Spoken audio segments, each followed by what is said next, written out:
Noches, el día de hoy siendo viernes 29 de enero, la semana 16, tenemos que hablar sobre la última clase, ¿no? La penúltima clase que tiene que ver con el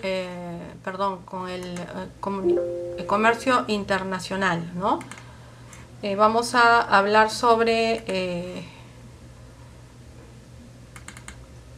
el comercio internacional, básicamente, qué factores son los que influyen o involucran y que afectan, como les repito, al tema de la balanza de pagos y el Producto Bruto Interno. Vamos a empezar entonces el video.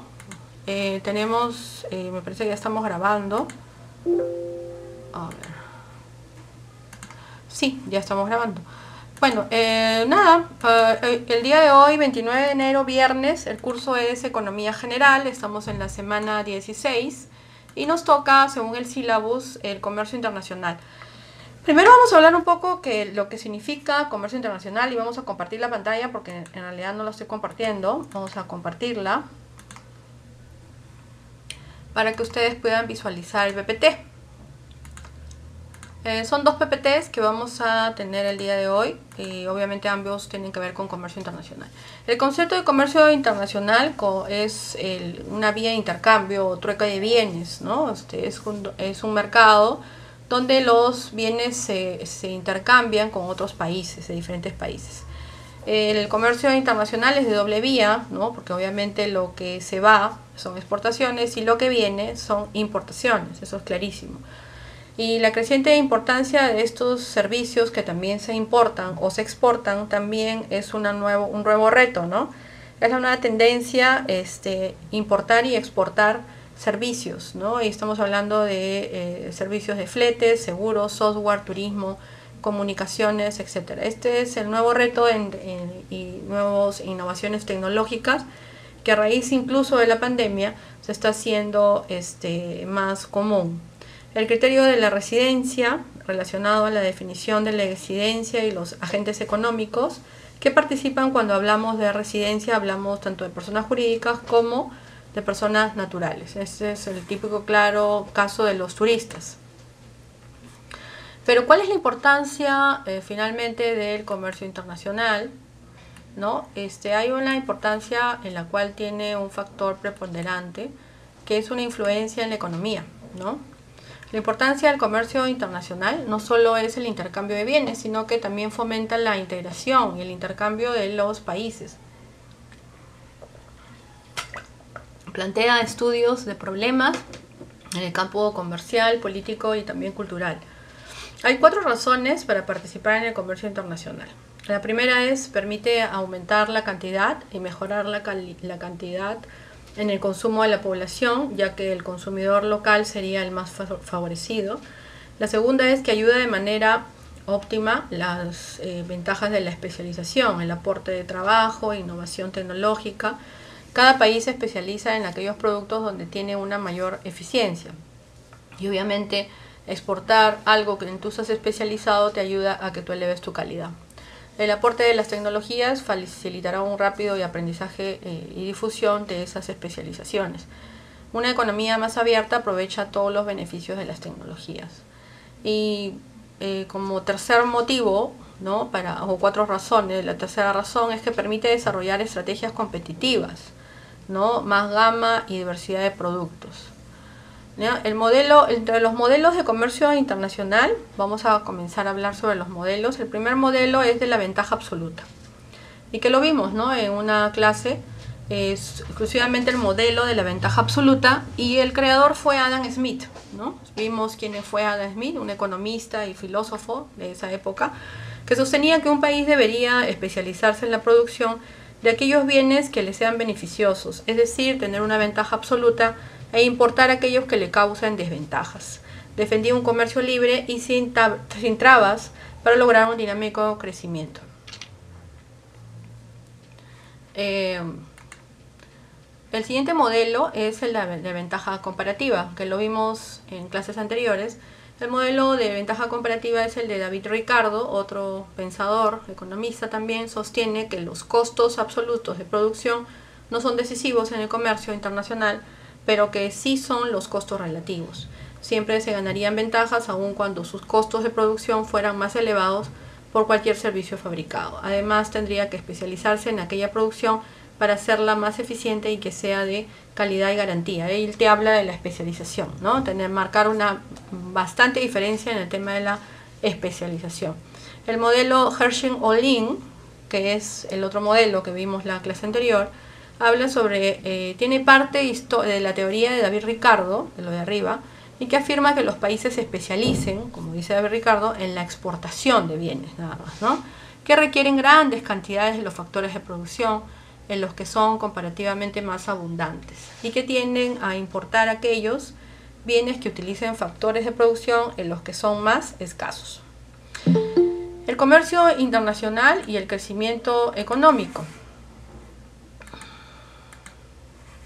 Pasamos a otro capítulo que tiene que ver con el crecimiento económico. ¿Por qué se dice que el comercio internacional tiene que ver con el crecimiento económico? Es claro de que el comercio internacional y el crecimiento económico van de la mano, porque se logra un comercio sostenido, y el segundo permite un marco más estable para continuar importando y exportando y con calidad a lo comerciado, ¿no es cierto? Y así tenemos, para poder entrar en el crecimiento de lo económico, que hablar de las exportaciones primero. Las exportaciones son, obviamente, son los envíos o salidas de diferentes tipos de mercancías con intereses específicos comerciales, y es una venta al exterior, fuera del país. Eso es una exportación, siendo un tráfico lícito donde un país ofrece sus bienes o servicios que son pretendidos por otro país para su uso o consumo. Las exportaciones son generalmente llevadas bajo reglas, legislaciones y condiciones específicas que los países normalizan, reglamentan para un buen desempeño de sus economías, sin causar daño alguno. Para ser exportador en el Perú se tiene que contar con un registro único de contribuyente, por ejemplo, pero hay excepciones para personas naturales, es decir, sin necesidad de RUC, solo con tu DNI, obviamente ahora todos tenemos RUC, realizas exportaciones de mercancías cuyo valor FOB por operación no excedan de $1000, pero puedes exportar. Siempre que registres hasta 3 exportaciones anuales como máximo, o cuando por única vez en un año calendario exportes mercancías cuyo valor FOB excedan los $1000, el mismo que no podrá excederse de 3000. Y dentro de las clasificaciones de las exportaciones hemos empezado con las ventas, que son las exportaciones. Tenemos la exportación definitiva, que es el régimen aduanero aplicable a los productos en libre circulación que salen al consumo exterior en forma definitiva.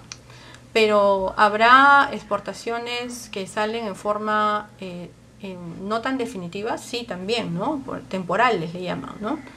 Pero bueno, según su valor agregado, el producto existen dos grupos, ¿no?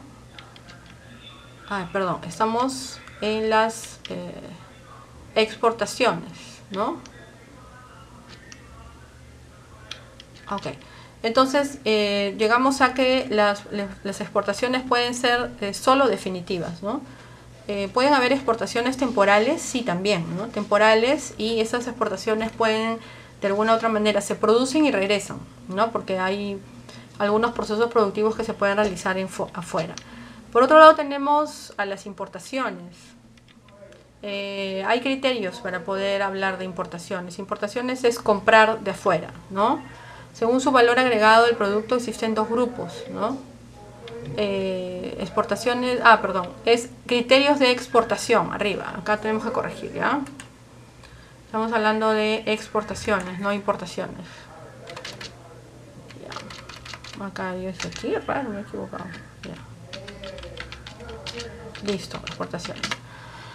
Ok, las exportaciones tradicionales son las exportaciones que se envían con frecuencia a otros países. De estos productos nuestro país es dependiente, por ejemplo, de los productos mineros como el cobre, ¿no? Exportamos cobre, ¿no? Eso es una exportación tradicional. Una exportación no tradicional es, por ejemplo, vender afuera la ropa de gamarra. Por ejemplo, es una exportación no tradicional. Según su permanencia de la mercadería en el exterior, hay otro tipo de exportación. Se llama exportaciones temporales, que son a las que yo me refería, ¿no? Medio que consiste en el envío temporal de productos o mercancías al exterior con la finalidad de regresar. Después de un año, es un tipo de régimen aduanero. ¿Qué pasa? Que puedes tú exportarle el producto y de repente en ese año les agregan valor, ¿no? Los terminan de producir, etcétera, y de ahí lo retornan al país, ¿no? Lo retornan al país de origen y con un producto terminado, ¿no? Y bueno, y por último tenemos las exportaciones definitivas, ¿no? O sea, hay dos tipos de criterios. El primero es según su valor agregado, que tenemos las tradicionales y las no tradicionales. Y por último tenemos según su permanencia de la mercadería en el exterior, que tenemos las temporales y las definitivas. Después vamos a continuar con las exportaciones. Según su trámite legal, las prohibidas y las restringidas, y según la transacción comercial realizada, las exportaciones comerciales y las no comerciales, ¿no? Según su trámite legal, prohibidas obviamente están los que tienen que ver con seguridad nacional, contra el patrimonio cultural y contra la flora y fauna silvestre nacional. Las restringidas, se necesita una autorización previa para exportar los bienes, por ejemplo, material nuclear, ¿no?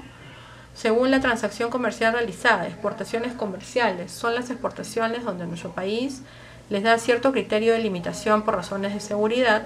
Ejemplo, los insumos y productos químicos que pueden derivarse para la fabricación de drogas derivadas de la hoja de coca, por ejemplo. Y las no comerciales son las exportaciones donde nuestro país no las restringe, pero sí las regula, ¿no? Pero deben cumplir los procesos aduaneros correspondientes conforme a ley. Después tenemos las exportaciones especiales y según su destino también tenemos una clasificación que es de acuerdo a la Asociación Latinoamericana de Integración y la Comunidad Andina de Naciones.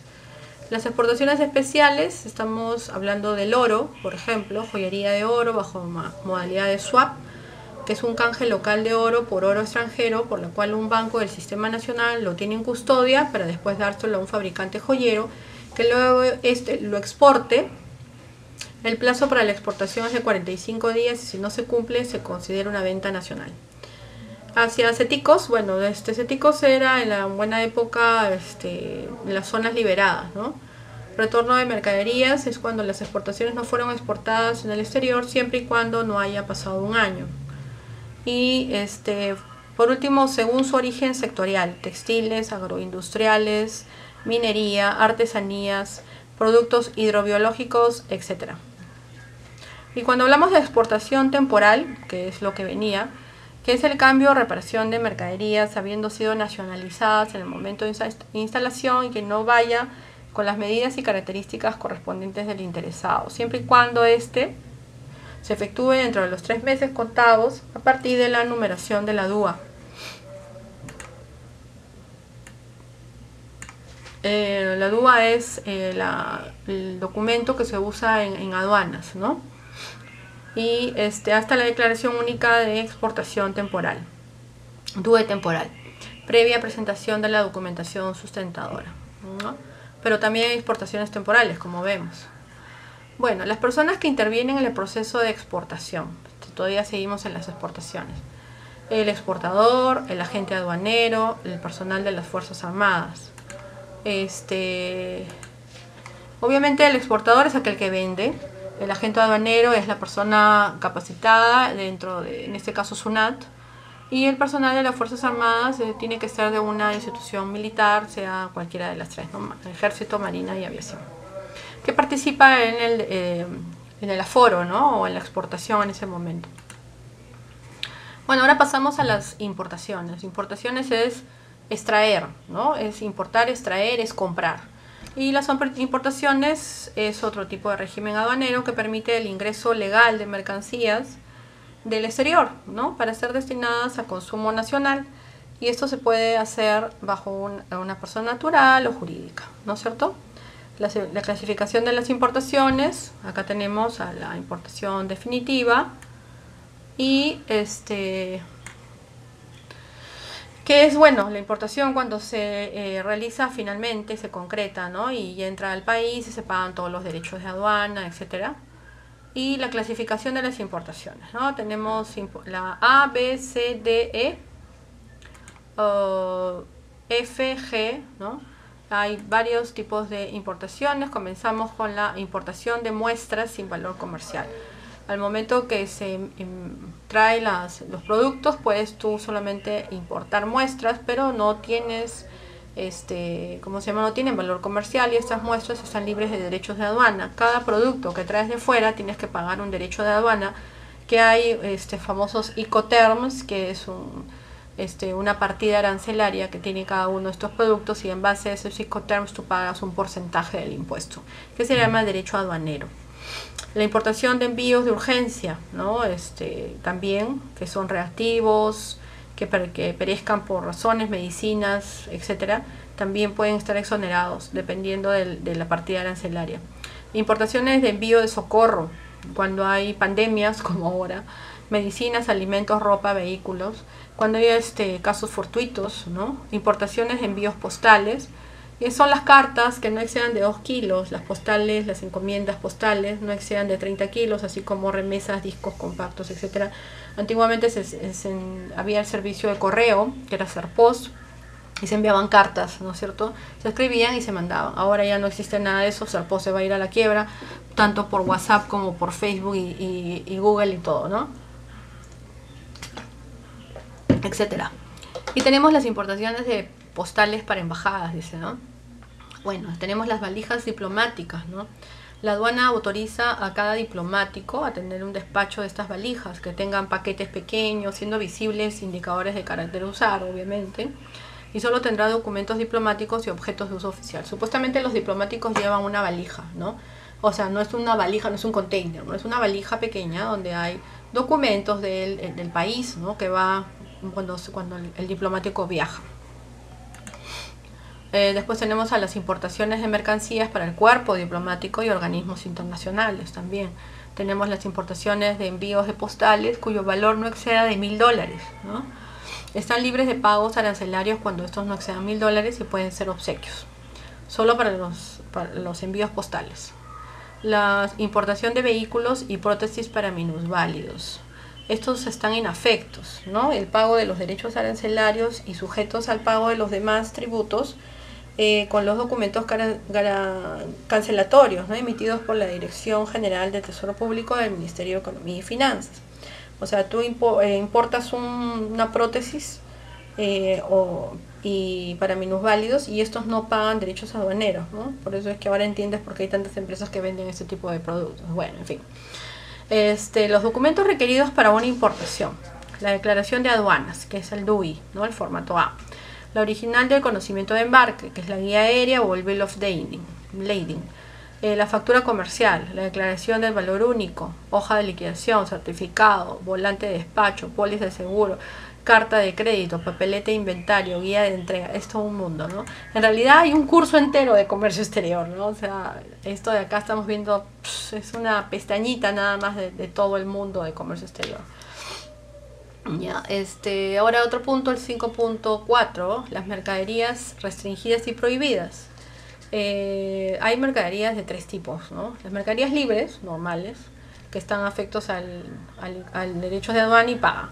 Las mercaderías restringidas, que son bienes que se encuentran sujetos a permisos y cumplimiento que les piden ciertas autoridades del Perú. Por ejemplo, SENASA para los productos agropecuarios, agricultura y tema pecuario. Y mercaderías prohibidas, que son los bienes que no se pueden importar, obviamente, por seguridad nacional. Armas, por ejemplo, ¿no? Listo, ahora vamos a entrar a un tema, después de haber visto muy ligeramente, exportaciones es vender afuera y importaciones es comprar fuera, ¿no es cierto? Pero ese juego de comprar y vender, de alguna u otra manera, impacta, ¿no? Por eso vamos a tocar el tema de balanza de pagos. La balanza de pagos, ¿qué es la balanza de pagos en un país? Es el registro de las transacciones monetarias de los residentes de un país con el resto del mundo. Mide el movimiento total de dinero con el exterior, comparando los ingresos y egresos por todo concepto durante un periodo determinado. Como sistema contable tiene 2 partidas genéricas. Los créditos le pagan por sus exportaciones y los débitos paga por las importaciones. Por eso es que es tan importante la balanza de pagos y está relacionada con el comercio internacional. La balanza de pagos en el Perú fue elaborada de acuerdo a un manual de balanza de pagos del Fondo Monetario Internacional, siendo el Banco Central de Reserva la institución oficial que elabora desde la década de los 30 las cifras de las balanzas de la balanza de pagos y son publicadas en dólares de manera anual. Bueno, la estructura de la balanza de pagos ha sido resumida en esta forma, ¿no? Tenemos primero la cuenta corriente, después tenemos algunas subdivisionarias como balanza comercial, balanza de servicios, balanza de rentas, balanza de transferencias, la cuenta capital, ¿no? Obviamente esto no va a entrar, pero lo importante saber es que la balanza de pagos es un instrumento, ¿no?, que sirve para medir las importaciones con las exportaciones. Cuando hay una balanza de pagos negativa en un país, cuando las importaciones son más grandes que tus exportaciones, ¿correcto? Ahí la balanza de pagos es negativa porque si tu país produce algo, tiene que exportarlo y solamente se dedica a importar, tu balanza de pagos va a ser negativa. En concreto eso es, y acá para que puedan leerlo, también hay todo un contenido, pero esto no creo que venga del examen, ¿no? Nos pasamos entonces ahora de haber visto comercio internacional a ver otro concepto que se llama comercio exterior, ¿correcto? El comercio exterior. ¿Qué es el comercio exterior? ¿No? Y hemos visto comercio internacional, que es el intercambio, ¿no?, el trueque. Y el comercio exterior, vamos a hablar un poco de historia chiquito, comenzó a adquirir relevancia a partir del siglo XVI, con la creación de los imperios coloniales, como España, Portugal, etcétera. Ya sabemos toda la historia, hace 500 años. Esto dependía de la cantidad de oro, plata y otros metales preciosos que nos robaron, que lograron obtener de nuestras colonias, de nuestros países, ¿no?, durante los siglos XVII y XVIII. Los imperialistas descubrieron que promocionando su comercio exterior aumentaban la riqueza y por lo tanto el poder de su país. Gran Bretaña utilizó el sistema monetario internacional que se regía por el patrón del oro. Los países acogidos a este sistema expresaban su moneda en una cantidad fija de oro. O sea que todo empezó con el oro, ¿no? Así empezó el comercio exterior. ¿Pero qué es el comercio exterior? El comercio exterior se refiere al conjunto de transacciones comerciales, ojo con eso, que se dedica a exportar los productos que se fabrican en un lugar o país determinado y a importar los bienes o servicios que se fabrican en otros países para venderlos a los países que los solicitan, ¿no es cierto? Entonces, ¿qué cosa es el comercio exterior? Es un conjunto de transacciones comerciales, ¿correcto? Que se dedica a exportar los productos que se fabrican en un lugar de nuestro país o importar los bienes de otro país. Es un conjunto de transacciones que es muy diferente a lo que significa el comercio internacional. Esa pregunta puede venir en el examen final, ¿correcto? Está claro que ni los países más ricos son insuficientes por sí mismos y por eso es que entablan relaciones comerciales con países que les brindan esos productos que les falta a ellos, ¿no? Y por eso recurren a importar, ¿no?, de otros países que son ricos en diferentes tipos de productos, pero que les faltan algunos recursos. Estos movimientos se dan cuando la economía de un país es de régimen abierto, pues así podrá gastar más de lo que produce pidiendo préstamos, etcétera, ¿no? Puedes comprar y vender servicios en el mercado mundial de productos y compras y vendes activos de capital en el mercado financiero.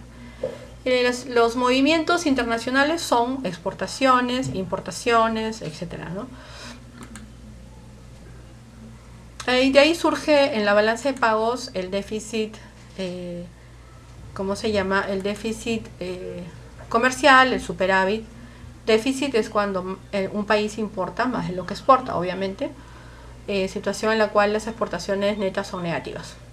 Y superávit cuando el país que exporta más de lo que importa. Listo, el concepto de balanza comercial se refiere cuando las exportaciones netas son ceros y las exportaciones e importaciones son exactamente igual. Listo, eso sería lo que hablaríamos sobre el concepto de comercio exterior. Bueno, acá hay otros conceptos también que va a involucrar y vemos Tenemos al tipo de cambio, el tipo de cambio nominal, etcétera, ¿no? Acá está, el tipo de cambio, las variaciones del tipo de cambio, cómo es que impacta en una importación o una exportación. Así también vamos a tener ahorita un poco más ampliando sobre ya definitivamente qué es lo que tenemos que redondear la idea sobre el comercio internacional, que es el capítulo de la semana 16ª, la semana 16, ¿no? Conclusión, el comercio internacional, bueno, obviamente tiene un impacto, ¿no? Y es el intercambio de bienes y servicios comerciales de un país, ¿no? Residentes con socios extranjeros no residentes, mediante ventas o compras que originan créditos y obligaciones. Este concepto puede venir en el examen final. ¿Cuál es el origen del comercio internacional? Es antiguo, ¿no? Se desarrolló gracias a cada vez más debido al incremento de las corrientes de capital y servicios, y el origen se encuentra en el intercambio de riquezas o productos de países tropicales que querían el producto, ¿no? Y fue cada vez mayor debido al incremento de las corrientes de capital y servicios de zonas más atrasadas en su desarrollo. ¿Cuáles fueron las causas del comercio internacional? Hay dos: distribución irregular de los recursos y bienes económicos en todos los países del mundo, y las diferencias de precios, la cual a su vez se debe a la posibilidad de producir bienes de acuerdo con las necesidades y gustos del consumidor. Las ventajas del comercio internacional o beneficios son las que estamos presentando. Los precios tienden a ser más estables, hace posible que un país importe aquellos bienes cuya producción interna no es suficiente y no lo produzcan, hace posible la oferta de productos que excedan el consumo a otros países, hay un equilibrio entre la escasez y el exceso, los movimientos de entrada y salida de mercancías dan paso a una balanza comercial en el mercado internacional. Esas serían las ventajas. Las barreras.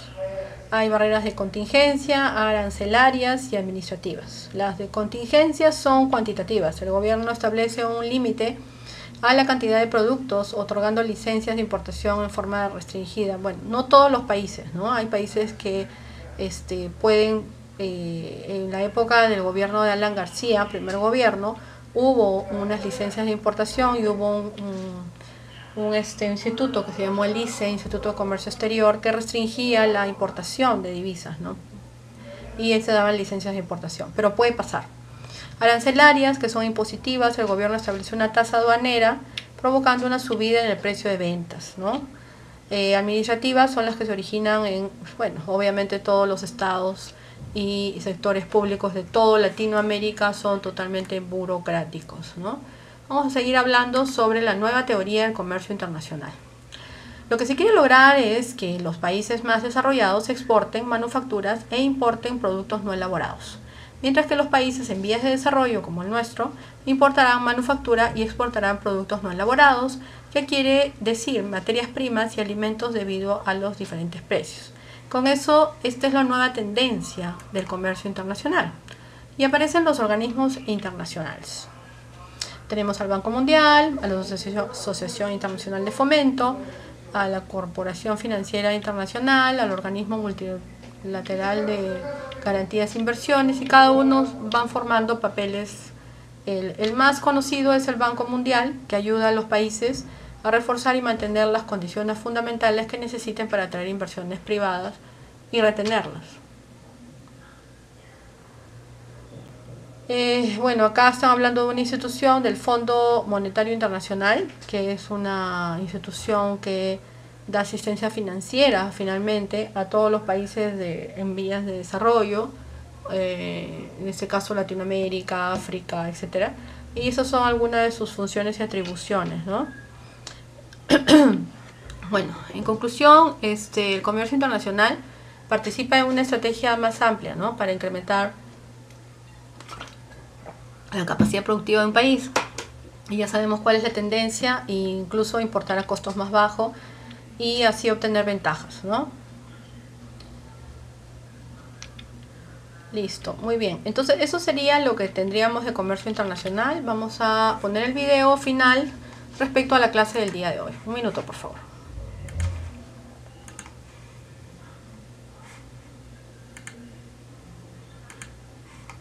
Ha sido el capítulo de comercio internacional, ¿no? la clase del día de hoy, comercio internacional y comercio exterior, ¿no? Pero va a venir en el examen,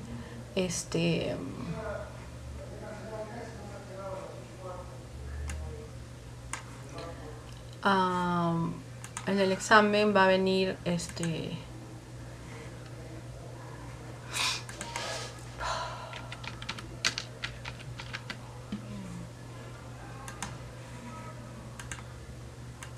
listo, vamos a cortar el video para poner el video chiquito aparte porque está demorando. Un minuto, por favor.